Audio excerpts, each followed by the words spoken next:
దానిలోకి వెళ్ళి ఒక 5 లక్షలు 10 లక్షలు వాళ్ళు మనకు హెల్ప్ చేసే మన ఫ్యామిలీకి కానీ మన పిల్లలకు కానీ చదువుకునే భవిష్యత్తు ఎవరైనా పెద్ద పిల్లలు ఉన్నా కానీ వాళ్ళకి అవసరం పడుతుంది.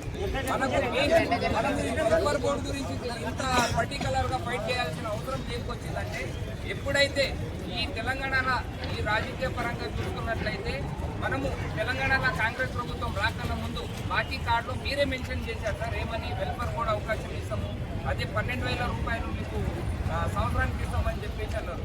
మీరు గెలవకన్నా ముందు ఏదైతే మీరు ఫైట్ చేసి మా ముందు తీసుకొచ్చి వదిలాడుతుందో ఇదే విధంగా మా ప్రాబ్లం ఏంటో మీరు సాల్వ్ చేసేసి బాకీ కార్డులో మీరు ఏవైతే ఇచ్చారో ఆటో సంస్థల గురించి అవి మీరు మాకు ఇచ్చేస్తే అయిపోతుంది కదా సార్.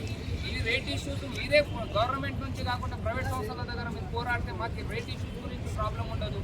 మీరు డీజిల్ రేటు పెట్రోల్ రేటులు మాకు అడగకుండానే మీరు పే చేసుకుంటారు. ఇవాళ అదే రేట్లు మా ముందు మీరు తెచ్చేసుకొని పెట్టుకుంటే అయిపోతుంది కదా. ఇవన్నీ ఎందుకు చేయలేకపోతున్నారు? ఏమన్నా అంటే ఆటోలకు స్థలాలు కొట్టడము, ఎక్కడ పడితే అక్కడ సీట్లు చేయడము, 1,000 రూపాయలు మా ద్వారా వసూలు చేయడం. ఇప్పుడు మీరు చేసింది ఏంది? ఆటోలను గవర్నమెంట్ హైకోర్టు ఏం చేసింది? నిలబెట్టి ఎవరి ద్వారా పైసలు వసూలు చేయాల్సిన అవసరం లేదు, మీరు ఫోటోలే తీసుకుంటే ఫోటోల ప్రకారమే నడవమన్నారు. కానీ ఇప్పుడు మా మీదనే గవర్నమెంట్ సంస్థలు మా మీద ఎగబడ్డాయి. ఎక్కడ పడితే అక్కడ ఫోటోలు దింపడము, 1,000 రూపాయలు వేస్తారు. నాకే ఇప్పటికీ ఇంతకన్నా ముందు ఒక 2 నెలల కిందట ఒక రూపాయి లేకుండా ఆటో మీద చలాలు ఇప్పుడు 2,000 పైన అయిపోయింది. ఎందుకు అయిపోయిందంటే మీరు వసూలు చేయడం ఏదైతే మానేయమని చెప్పారో మరో క్షణం నుంచే మా మీద జులుం స్టార్ట్ అయిపోయింది. ప్రతి ఒక్కటి అంటే ఆటో డ్రైవర్లు బతకాలని మీకు లేదా? ప్రతి ఒక్క విషయానికి మీరే అనుకూలంగా ఉంటారా? లేదని మీ ఇంటి దగ్గర మేము రాకలేకపోతున్నామా? మేము ఎందుకు ఇది చేస్తున్నామంటే మేము ఒక డ్రైవర్లకు తోటి డ్రైవర్లకు ఇబ్బంది కలుగుతుందనే ఉద్దేశం మీద ఏది చేయట్లేదు. ఇవాళ కూడా రోడ్ ఎక్కలేదు. ఇంకా రోడ్ ఎక్కకుండానే ఒక గల్లీలోనో ఒక ప్రాంతంలోనో చేసుకుంటున్నాం. ఏం చేసుకుంటున్నాము?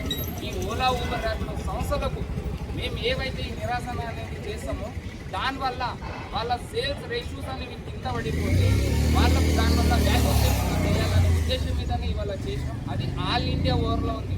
మేము ఈ తెలంగాణ ప్రకారం ఏదో ఒకటి అయితే చేసుకోలేదు. కాబట్టి ఆటో డ్రైవర్లన్నా కానీ క్యాబ్ డ్రైవర్స్, ఈ ప్రస్తుతానికి నడుస్తున్న బైక్ డ్రైవర్స్లో కూడా మేము ధన్యవాదాలు తెలుస్తున్నాం ఇక్కడ ఉన్న ప్రతి ఒక్కరికి.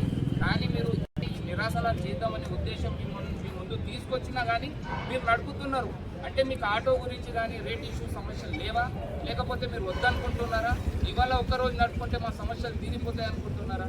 ఇక్కడ ఇంతమంది డ్రైవర్లు ఉన్నారు, దేనికోసం ఉన్నారు? మీకు ఆ మాత్రం